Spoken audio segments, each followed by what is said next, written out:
Form पर बस एक नजर डालते ही देव का चेहरा गुस्से से लाल हो गया। उसकी आंखों में जैसे खून उतर आया हो। उसने फॉर्म को घूरते हुए ईशान की तरफ देखा और दहाड़ा, ईशान, ये क्या बकवास है? तुम कर क्या रहे हो? ये एक मामूली न्यूरोलॉजिकल सिरदर्द का मामला है और तुम इसका निदान ये कर रहे हो? तुम्हारा दिमाग खराब हो गया है क्या? वो गुस्से से लगभग कांप रहा था, जैसे अभी फट पड़ेगा। उसके लिए ये बात नाकाबिले बर्दाश्त थी। ये एक मामूली न्यूरोलॉजिकल सिरदर्द था, बेहद मामूली। देव की आवाज सुनते ही दूसरे डॉक्टरों को भी जैसे शह मिल गई। वो तुरंत उसकी हाँ में हाँ मिलाने लगे। एक ने ताना कसते हुए कहा, और ये खुद को एक सर्जन कहता है?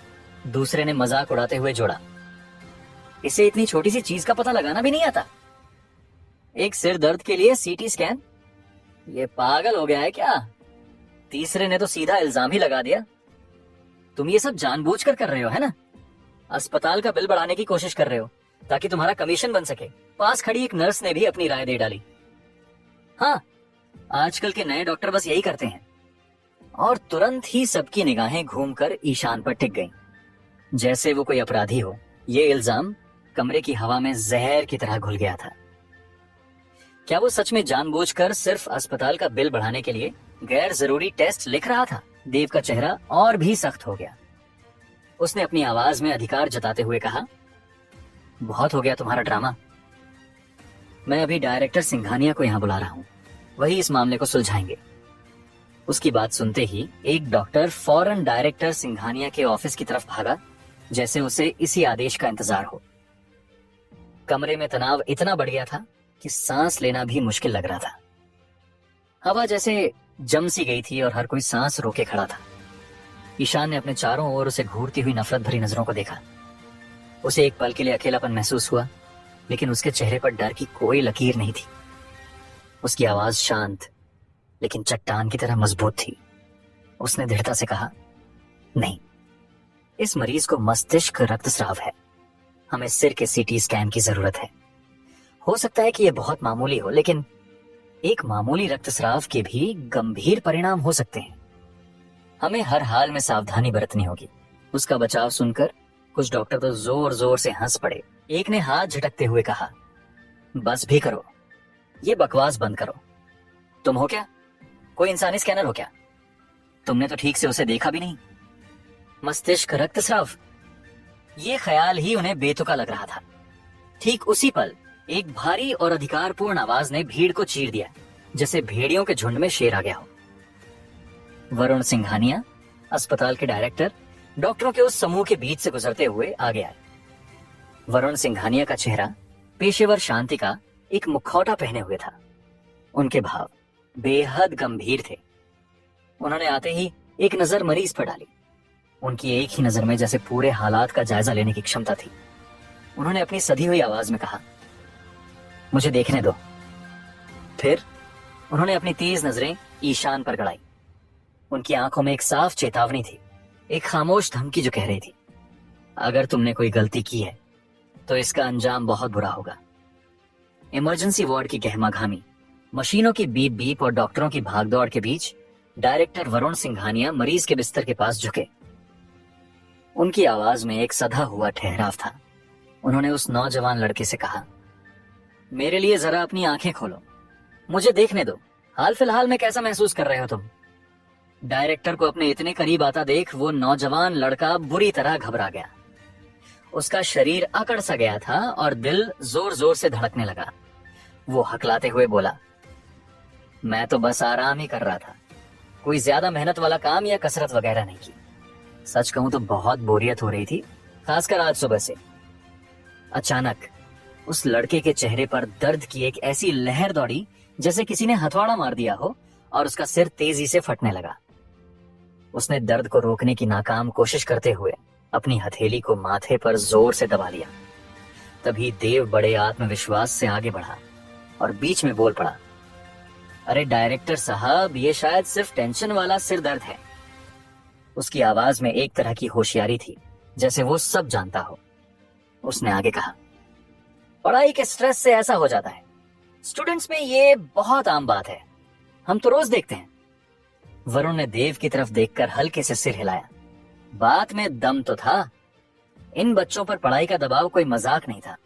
इस तरह की शिकायतें अक्सर आती रहती थीं। देव ने मौके का फायदा उठाते हुए एक चार्ट डायरेक्टर सिंघानिया के सामने खिसका दिया। उसकी आवाज में गर्व का हल्का सा पुट था।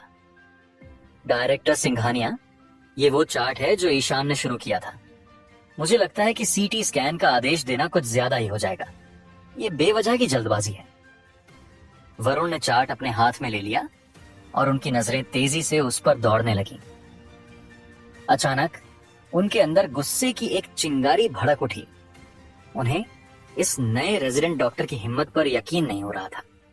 उन्होंने मन में सोचा, ये नया लड़का ईशान डॉक्टर बनने का नाटक कर रहा है और फालतू के टेस्ट लिखकर बिल बढ़ाने की कोशिश में है।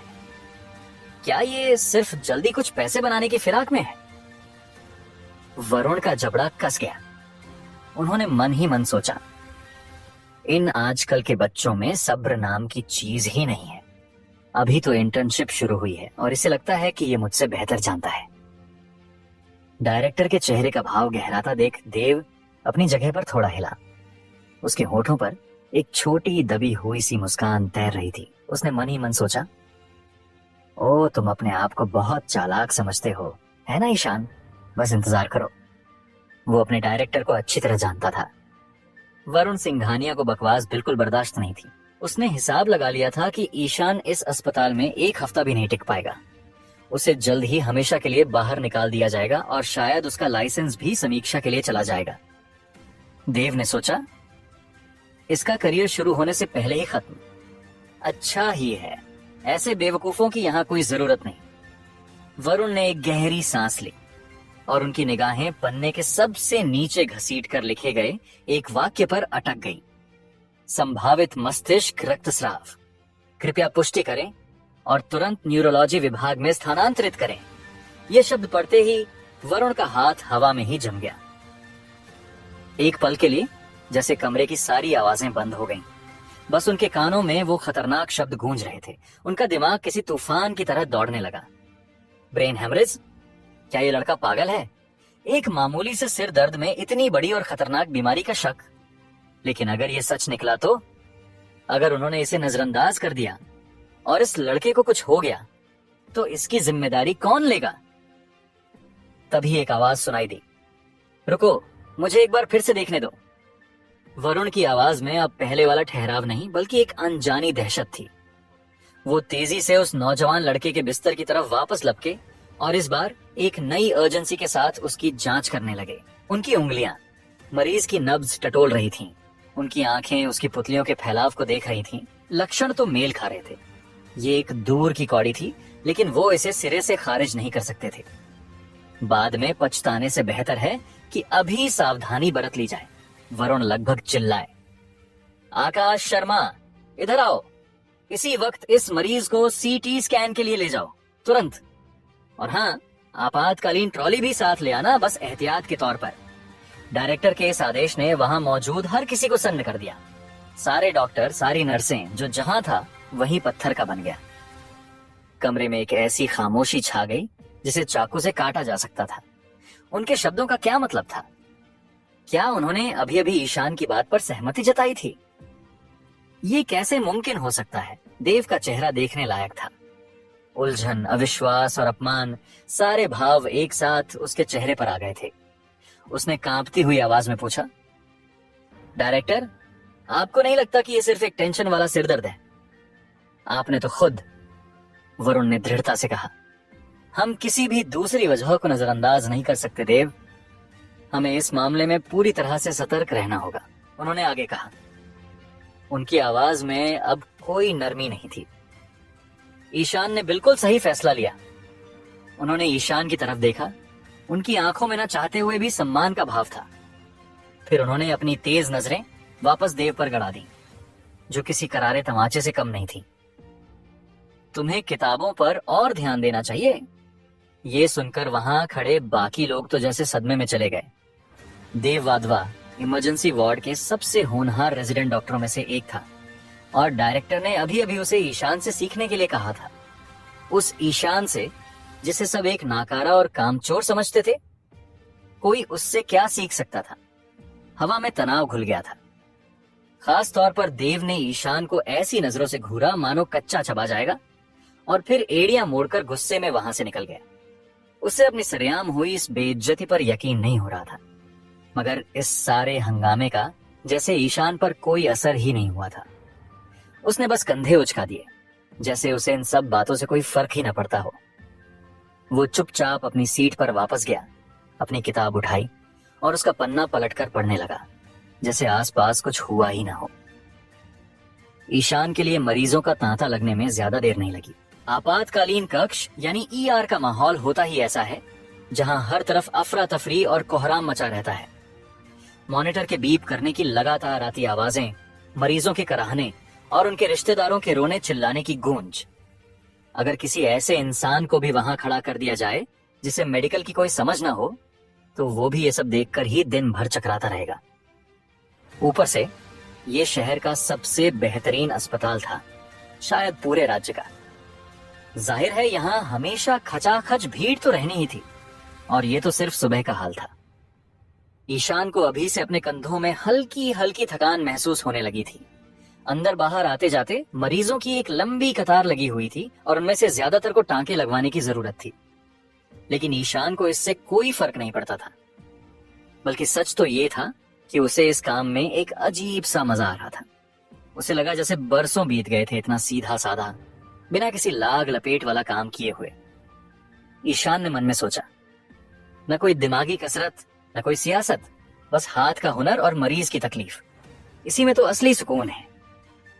उसके हाथ एक तरल लय में चल रहे थे, मानो एक ही झटके में सारा काम पूरा कर देंगे।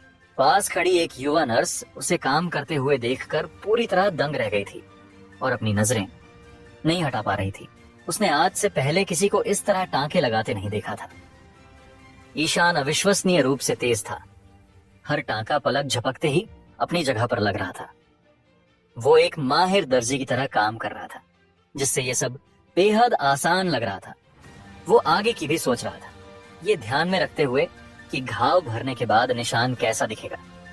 उसकी कोशिश थी कि घाव जितना हो सके उतनी सफाई से भरे। उसका काम वाकई लाजवाब था। ये किसी कलाकार को अपना हुनर दिखाते हुए देखने जैसा था। उसने कुछ गहरे खुले घावों को भी इतनी खूबसूरती से बंद किया था कि वो लगभग सपाट दिख रहे थे। नर्स को यकीन था कि जब टांके निकलेंगे तो उन घावों के सिर्फ हल्के से निशान ही रह जाएंगे।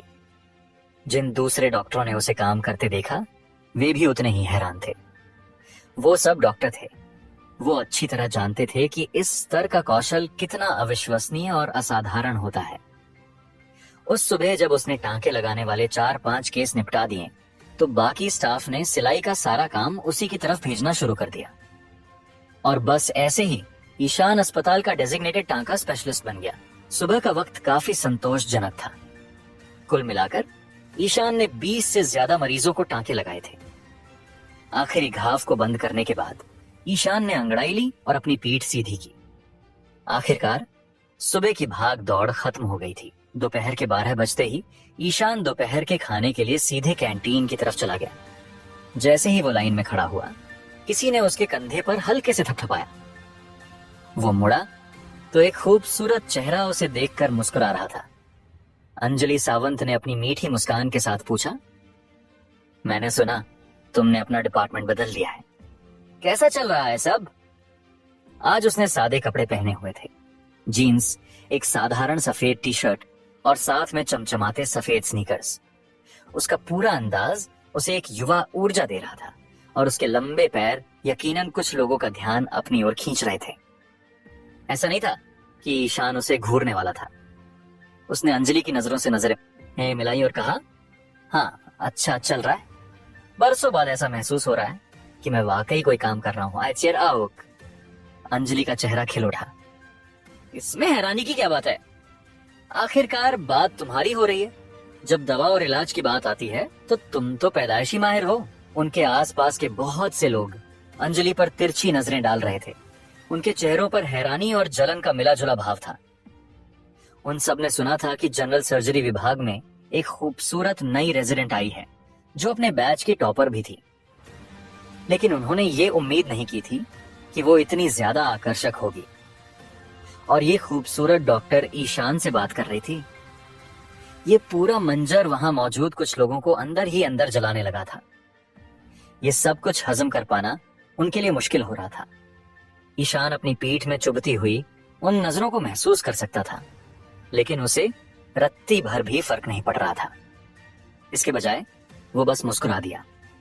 उसने शरारती अंदाज में कहा, अब मैं क्या कह सकता हूं? अगर उस्ताद से कुछ सीखना है तो तुम्हें लाइन में लगना पड़ेगा। मैं तो खैर लगभग हर चीज में एक्सपर्ट हूं। ईशान के इस बेशर्म जवाब ने उसे घूर रहे लोगों की बोलती बंद कर दी। लेकिन असली झटका तो अभी बाकी था। वो खूबसूरत डॉक्टर असल में उसकी बातों पर यकीन करती हुई दिख रही थी। पास खड़े डॉक्टरों में से किसी ने फुसफुसाकर कहा, देखा, बड़े घर में शादी करने का यही तो फायदा होता है। दूसरे ने सहमति में सिर हिलाया। ऐसी ही थोड़े इतनी खूबसूरत लड़की इसके आगे पीछे घूम रही है। इस लड़के की तो किस्मत ही चमक गई है। आगे ईशान के कौन से रंग देखने को मिलेंगे, जानने के लिए सुनते रहिए पॉकेट एफएम।